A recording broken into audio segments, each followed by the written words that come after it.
Hello, everyone, and welcome to Locked On Flames. Today, I have Laura Saba from Locked On Canadiens to talk all things Tyler Toffoli, and I cannot wait to hear what she has to say.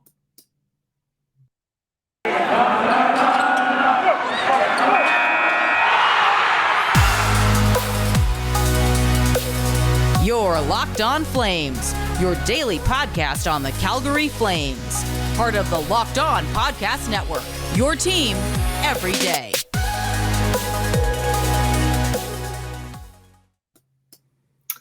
Laura, thank you so much for joining me. How are you? I'm great. I always have time for you, and I always have time to talk about Tyler Toffoli. Yes, I'm so happy that we're finally kind of crossing over a little bit. This is very exciting. First, I want to say I'm sorry for stealing him.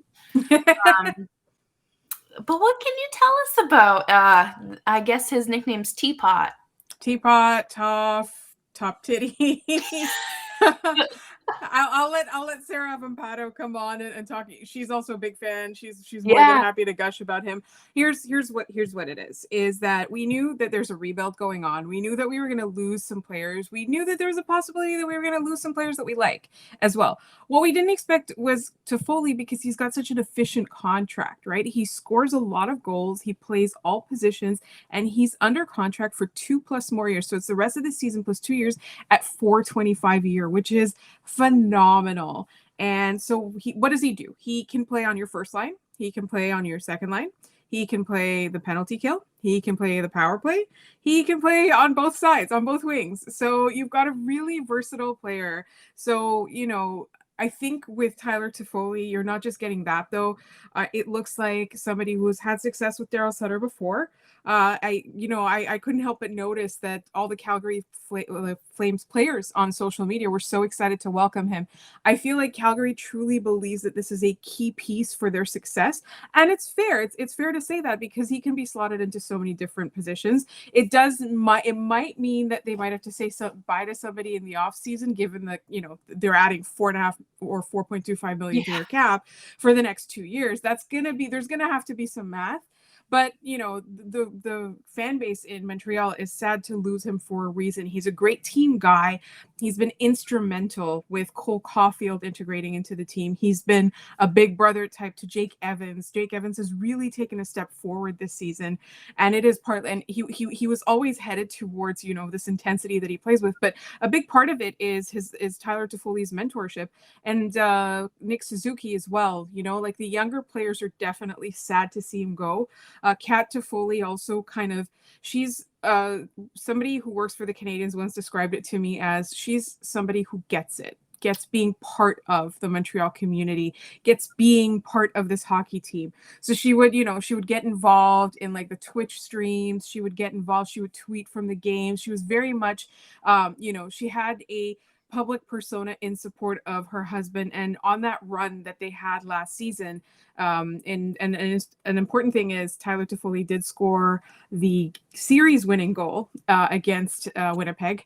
In that, there were the fan base fell in love with the team, and they fell in love with the family surrounding the team. He's got an adorable dog, which I've heard lots about Dodger. Dodger is we're sorry to see all of them go for real. We really are. And here's a key thing for Calgary: I don't know how many games you've got left against Vancouver, but he absolutely kills them every time he plays them. So those points alone will be worth it. He's definitely a team guy. He doesn't rock the boat in any way that would be negative. You're not going to hear bad press about him. You're not going to have any controversy surrounding him. He has the good answers, the right answers. So, sometimes it can feel a little boring listening to him talk in interviews, because he doesn't really push the envelope. But outside of that, he's got a fun personality. He's got a colorful personality. But for me, I'm looking at Calgary. I'm looking at, how well they've done this season. I'm looking at the run that they're hoping to go on, and I cannot think of a better fit than Calgary and Tyler Toffoli right now at this stage. And it's very, very sad. We're so sad to see him go. I'm not lying about that. It's definitely a lot of the fan base is not necessarily blowing it out of proportion. Like, he really was a fan favorite, and I don't think that it's fair to say that, you know, we're overreacting to this. I think we're sad because we expected him to be here for more than 2 more years. And you know, like, we know that the rebuild is going to involve tough decisions from the management, and this one's the first domino to fall, and so we know that there's a lot more pain coming, and that's, I think, that's what this symbolizes. Absolutely, you know, and they didn't waste any time ripping that Band-Aid off, and I feel so bad, and I remember seeing a tweet yesterday from one of the Habs reporters, and she said that Cole Caulfield and Nick Suzuki are just devastated. Yeah. And I wish I could send them flowers and be like, I feel some personal responsibility for this, but yeah, that's huge. I think that his presence, you know, he was in Milan Lucic's wedding party. right. So like they've got a history. Yeah, like, and they with Daryl Sutter and then Trevor Lewis and Brad Richardson from the Kings, but Right. I think that it's so important for this team to have another leader in the room and somebody who knows what it takes and isn't going to, you know, give those controversial answers, because that doesn't help you when Right. you need to win games. Yeah. That's how you get there. And so I'm hopeful for him and really this team. I think that this seals the deal for a legitimate playoff run, and I couldn't ask for anything more at this point. I absolutely agree. And they've also set the market, right? Like, Calgary's paid this price for somebody who, and this is the key thing, is that he might not have, like, no team that was middling or out of the playoffs was going to trade for Tyler Toffoli. Anybody who's a contender understands that he's a depth guy that you win with, right? And in Montreal, he was on the first line, but that was a large part in due to his chemistry with Nick Suzuki and Cole Caulfield. But he can play on any line, and he's going to be playing on the penalty kill as well, and that's going to be huge for Calgary, I feel. But also, like, to go back to that Cole Caulfield point, is that he was a great mentor to him, right? And Nick Suzuki was traded himself before he even, you know, made the NHL, so he kind of understands a little bit about the shock, but Cole Caulfield has not. And Tyler Toffoli's been his, like, confidant. I don't know, it's a confidant. Confidant? Yeah, confidant. Throughout the I guess the first part of his career, you know, like his rookie year, that's been completely destroyed. Although with Martin St. Louis in the room, I have a little bit more hope. Like, if he was being left to his own devices without Tyler Toffoli under the previous coaching, the head coach, I think I don't know that he would have been able to handle it, but I think that he's in a good spot right now, and I think the Canadiens understand that they paid this price. I'm a little bit curious as to the return, because to me it doesn't seem like a lot. Like, a first rounder is a decent start, right? But then, like, this prospect that the Canadiens apparently really, really wanted, but all the scouting is sort of all over the place on him. I'm not entirely sure what they expect from Emil Heineman. Yeah, I don't know either, because, like, he was a second round pick, and I think it was 2019, and or 2020, I don't know. I think it's 2020, because it's been 2 off that's seasons right. He's been traded. Yeah. I was gonna say, like, none of math doesn't exist, time isn't real in pandemic world, but you know, I think that it's okay. I'm more confused about Tyler Pitlick. I think Calgary just needed to get rid of cap space, and the Habs were like, well, we got rid of a penalty killer, we need to replace him with a penalty killer. So what do you got? I feel bad because he is injury prone. At least that's how he spent most of his time in Calgary. But, you know, I think that he'll add some decent depth to the team and hopefully help you guys, because he didn't really do much here, but no. Yeah. Well, I mean, they're kind of unofficially, you know, getting rid of good players. So Yeah. They're definitely they're aiming for that number 1 pick, which is firmly in their sights right now. I do expect there to be more tough decisions. I think, you know, the fans have kind of accepted that Jeff Petrie is going to be traded, that Ben Sherrod is going to be traded.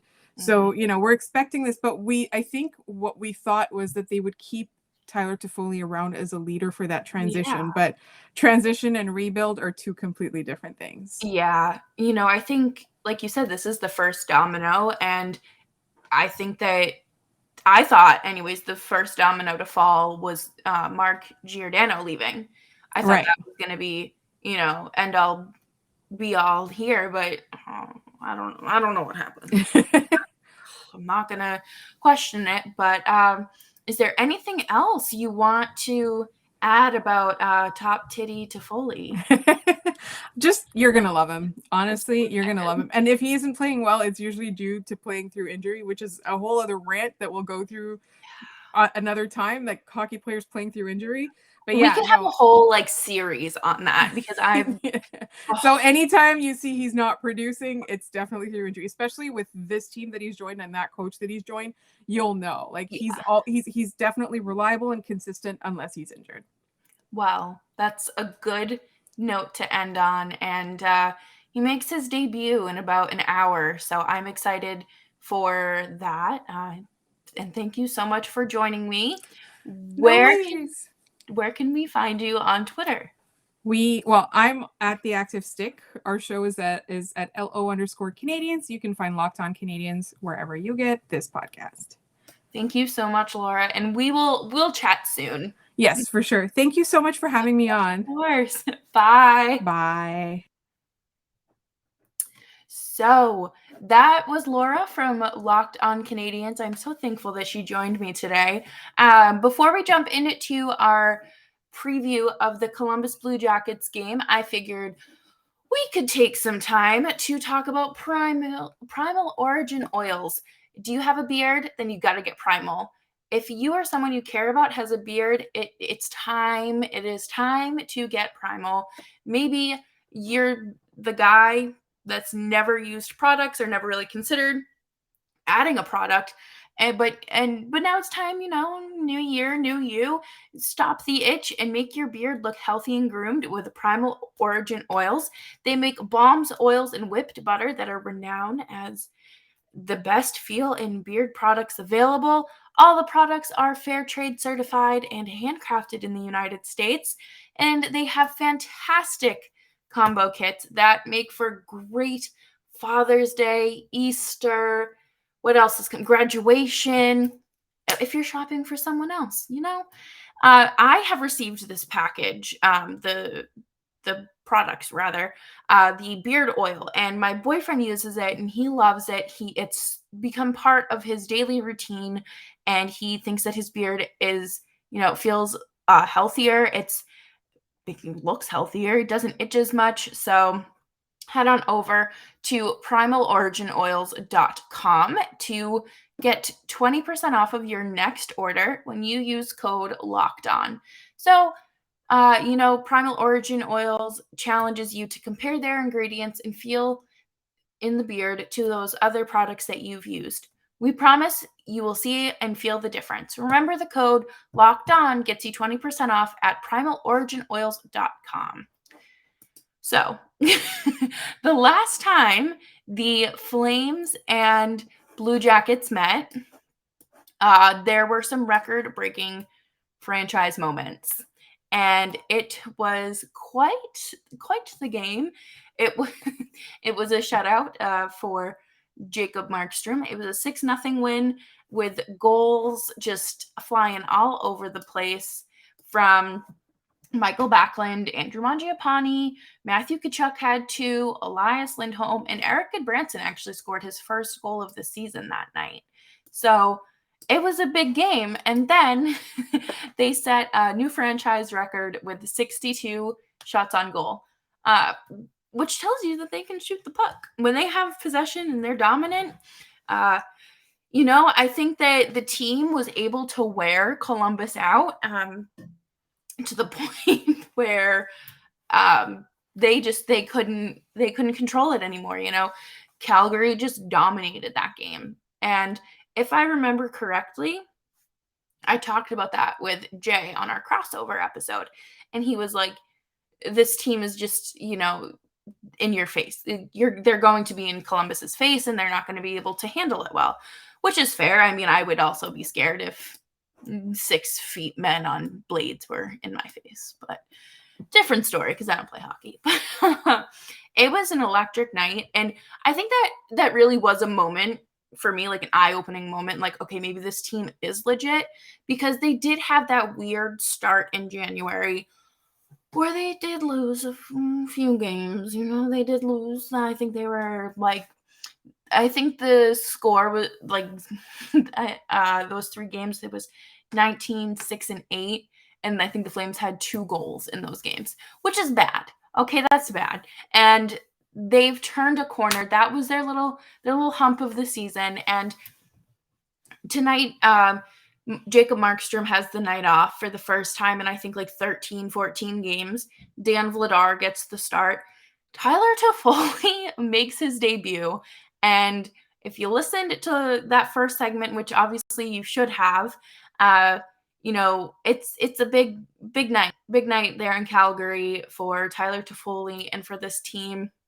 It'll be interesting to see how things work out, if he's on the penalty kill, where they kind of slot him in. I'm very interested to see how that goes. I'm really looking forward to that. And one thing that you can always count on with this team is just having a fun game.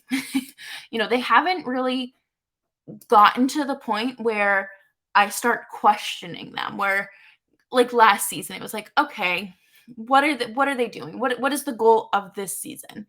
And we've never had that. We have had a fantastic season, and I think that they can keep this going with a win against Columbus. And I say this every game. You don't go in, you don't underestimate your opponents, and you play. You play for the full 60 minutes, you turn up the heat, and you're there. You're playing hockey, you have a job to do, and it's very simple to do. Cut, copy, paste. I talked about it on Upper Bowl GM, and I've talked about it here. The game that they play is repetitive, and it is easy to do. So they just got to keep doing it. And I'm not convinced that this is just, a one-off thing. This success, it wasn't just a first half thing, especially with this addition of Tyler Toffoli. I'm just never going to shut up about them trading for Tyler Toffoli. I hope that you are all aware of this. But coming up next, I have my 3 Flames to watch as we head into the game tonight. But first, let's talk about BetOnline. BetOnline has you covered for this basketball season, and that is also pro and college hoops at BetOnline. From all the latest odds, totals, player performance props to where the next fired coach is going to land, BetOnline.net is the #1 spot for all your sports betting needs.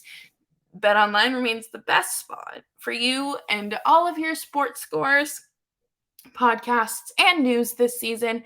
And it's not just basketball. BetOnline.net is your source for hockey, boxing, UFC odds, right down to the Olympic coverage and information.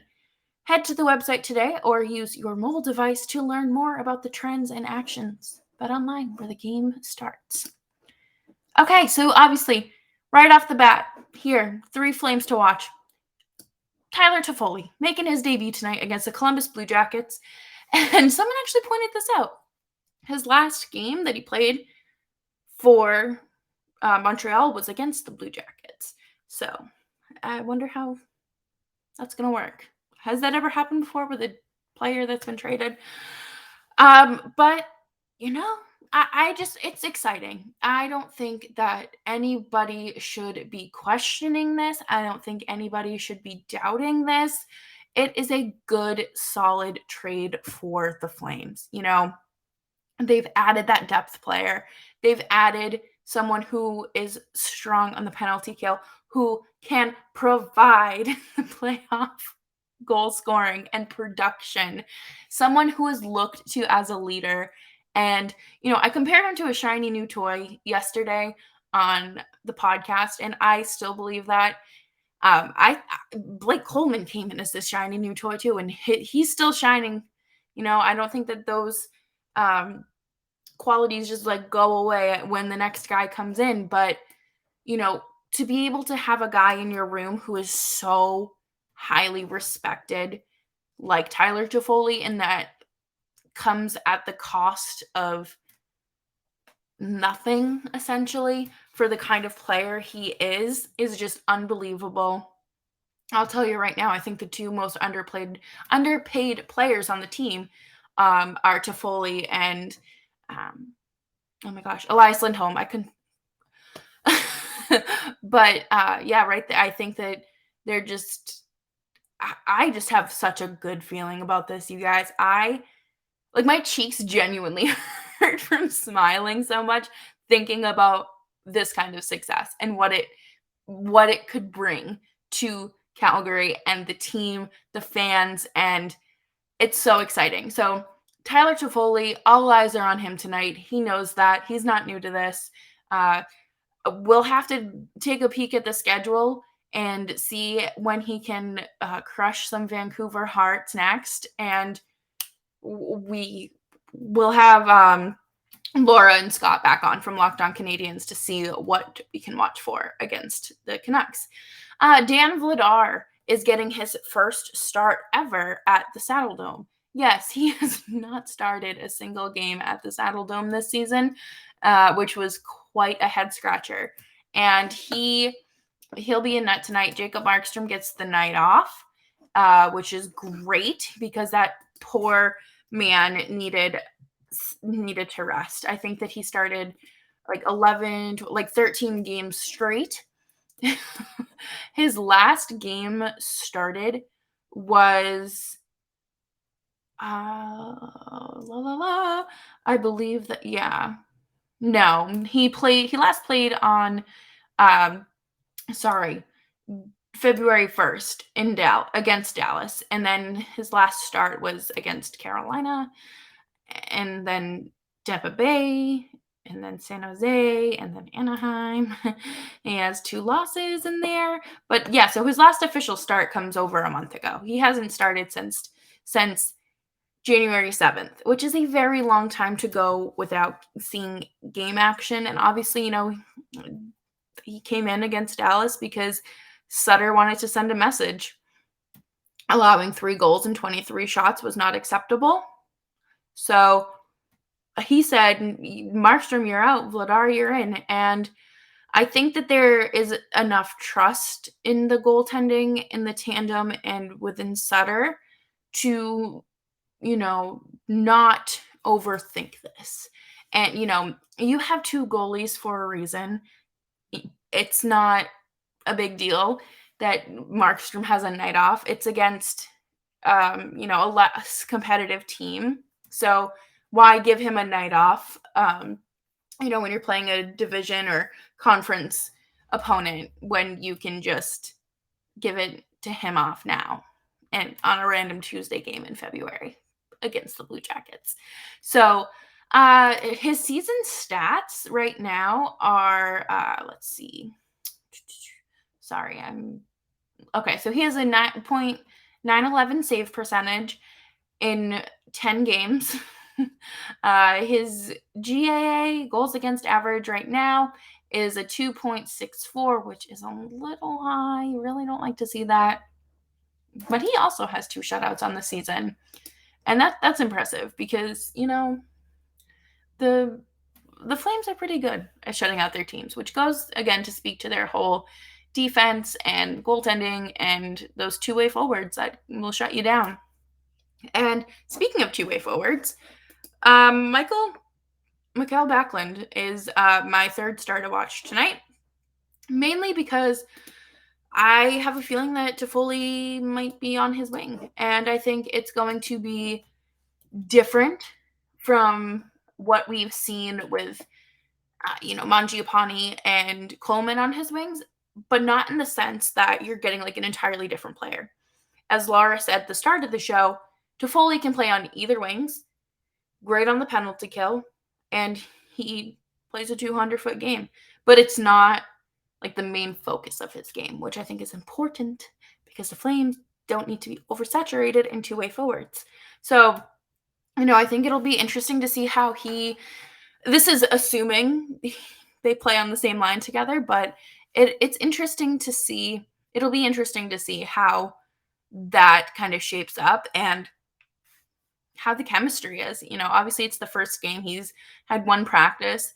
It really feels like he's played with half this team before in Los Angeles, but this is just a great start. And, Backlund is another well-respected voice in the room, and Toffoli isn't someone who's going to come in here and ruffle any feathers. So I'm sure that, Backlund feels comfortable saying, hey, we do this a little differently, or do you want to try this instead of this?